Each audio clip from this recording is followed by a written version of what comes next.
موعد مباراة الجزائر ضد غينيا الاستوائية في تصفيات أفريقيا 2025. أهلا وسهلا بكم متابعيني الأعزاء.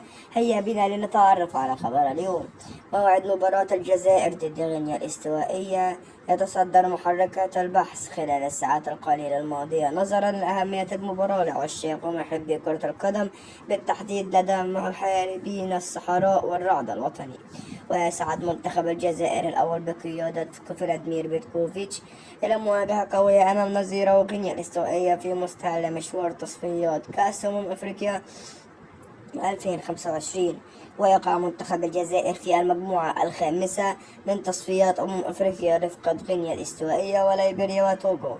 ومن المقرر أن تستضيف المغرب بطولة كأس أفريقيا 2025 خلال الفترة من 21 ديسمبر 2025 إلى 18 يناير 2026.